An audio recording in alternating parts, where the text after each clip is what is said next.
bitta gap bor. Hamma gap kadrlarda. Kadrlar hal qiladi degan fikr bor edi. E'tibor bering. Iosif Vissarionovich Jugashvili bu Stalin o'sha paytda xalqlar dohiysi nomi bilan yuritilgan. Bir kun bir tadbir o'tkazadi.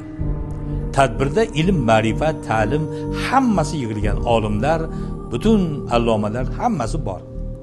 Hammaga qarata bitta savol beradi.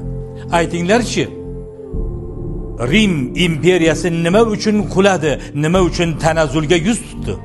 Hamma jim.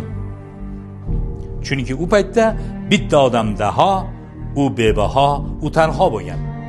Boshqa odam gapirishi mumkin emas. Aqllilik qilishga hojat yo'q. Lekin vaholanki Rim imperiyasining tarixi bo'yicha shug'ullangan bu yerda dotsent, professor, akademiklar ham, fan doktorlar ham o'tiribdi. Birontasi qo'l ko'tarib bunday demaydi. Hammasi jim o'tiradi. Shunda nu yazsam bu atvicat deb aytadi.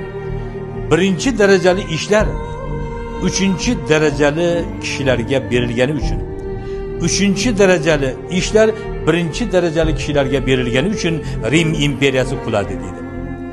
Demak, har kimni o'zini qila oladigan ishini unga berish kerak.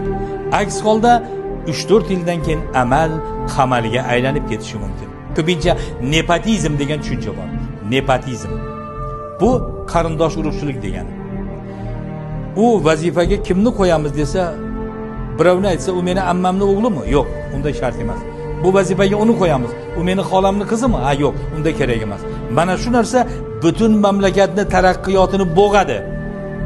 Qo'lidan ish keladigan, o'quvi yetgan ishni topshirsangiz unga, o'sha soha rivojlanadi. Shuning uchun ham bu yerda eng muhim mezon kadrlar siyosati haqida gap ketyapti. Hamma narsani kadrlar hal qiladi degan gap bejiz emas. Shunday ekan, har kim o'z ishini qilishi shart.